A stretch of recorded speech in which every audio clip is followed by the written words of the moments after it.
Quando eu ia para a escola, eu fui muitas vezes de castigo e outras não. Fazia, enquanto o professor estava explicando, eu estava fazendo a caricatura dele, que eu nem sabia o que era caricatura. Estava fazendo um retrato. E assim, também, quando existia trabalhos escolares para formar uma equipe, eu fazia de todo mundo na sala. Então o desenho sempre me acompanhou. Eu só não conseguia sobreviver do desenho.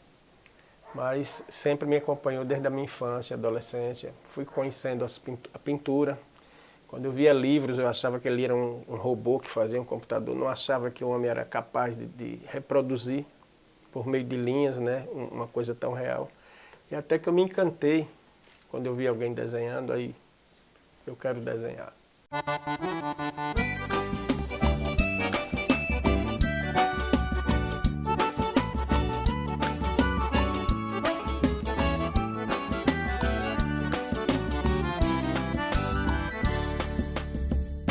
Eu sou de uma família humilde, não tinha como sobreviver de arte, né, de pintura. Até hoje é complicado, a depender do seu tipo de trabalho, né? Geralmente paisagem as pessoas compram mais, mas quando você desenvolve um trabalho mais focado em uma coisa mais contemporânea, é difícil a comercialização. Então eu precisei me virar, fui office boy, fui empacotador em supermercado, vendi pezinho de geladeira, bujão, já fui várias profissões que não tinha nada a ver com a pintura, mas sempre desenhando e sempre tendo a esperança de sobreviver, né, da minha arte.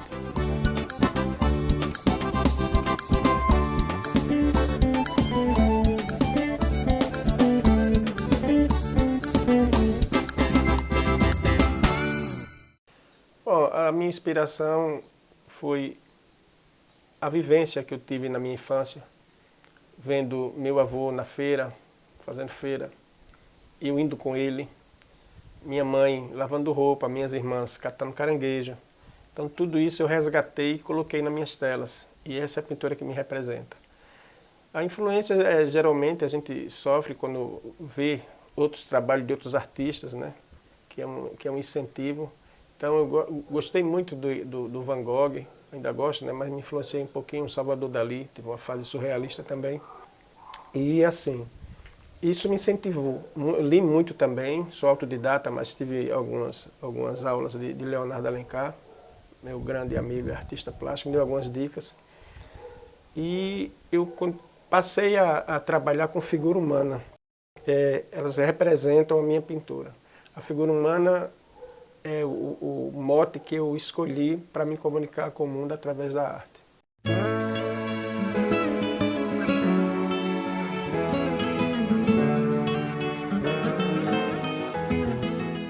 Eu precisava ter um retorno financeiro imediato, né?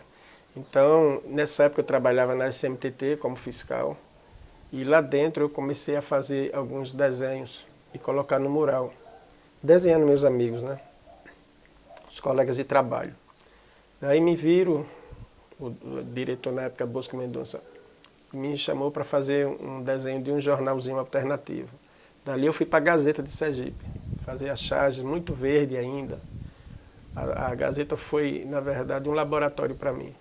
Aprendi lá, a Gazeta, infelizmente, foi extinta, então o Jornal do Dia estava nascendo, eu fiquei no Jornal do Dia durante mais ou menos 15 anos e passei por alguns jornais, substituindo as férias dos outros cartunistas, como o Jornal da Cidade, trabalhei também no Sinforme, no Diário de Aracaju, e não parei mais. Dei uma parada agora porque o jornal precisou fazer alguns cortes, nesse corte eu saí, e agora estou me dedicando às caricaturas e às pinturas em tela e em azulejaria.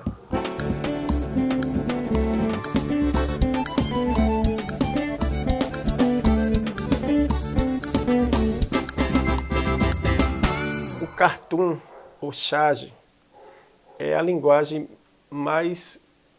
é o recurso mais contundente da linguagem jornalística, né? Uma imagem, uma charge, ela pode provocar uma revolução, porque é forte. Na charge está contido arte, que é a arte de desenhar, o jornalismo, porque você tem que estar embasado em uma notícia, em uma informação, e humor, que a ideia da charge nem sempre é um riso imediato. Muitas vezes é um convite à reflexão, né? Você pode fazer charge com tudo. Agora, também dentro de uma ética. Você não pode ferir, você não pode acusar alguém usando a charge para isso.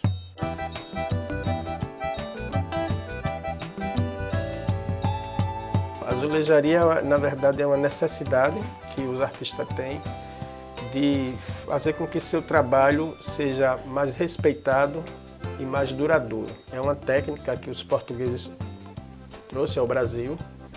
Aqui muita gente começou a pintar em azulejo, como Portinari e muitos outros. E aqui em Sergipe o Gênero Augusto foi um dos precursores da pintura em azulejaria. E hoje os artistas têm essa visão e essa consciência de que para manter seu trabalho eternizado, que mais duradouro, é preciso pintar em azulejo, que é uma técnica que exige um pouco mais de cuidado,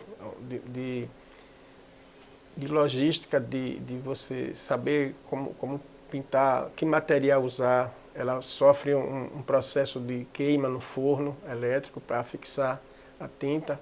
Você não pode misturar muito as cores. Então tem todo um cuidado que você deve ter para fazer. Mas com certeza é a técnica, é a pintura mais duradoura que tem. É esse processo de pintura em azulejo.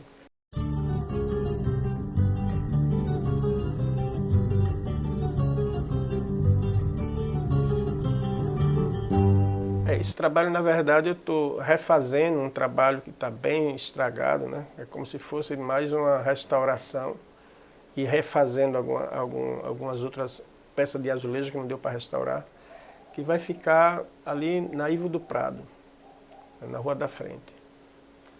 Então, é um trabalho que foi contratado por uma empresa daqui de Sergipe, confiou em mim essa restauração, que já era um trabalho meu, e eu estou terminando ela, vai passar pelo processo da queima ainda, para depois ser instalado no local, lá na Rua da Frente.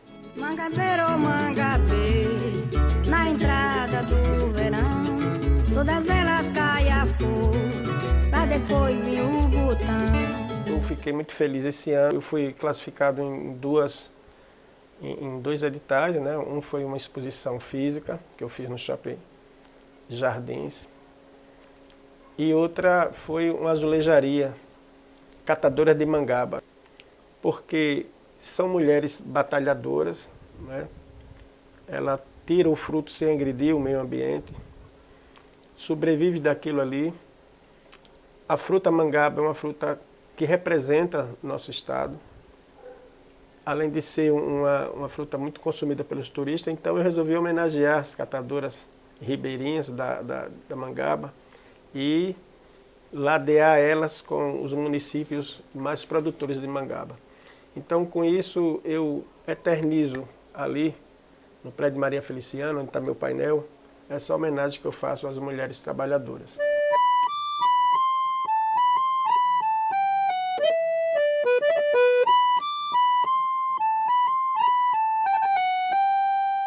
Quando eu mais jovem, eu juntava um grupo de artistas plásticos, entre eles Elias, Bené, Zé Fernandes, ainda fez parte dessa turma, e a gente saía para pintar ao ar livre, a gente chamava La Prima.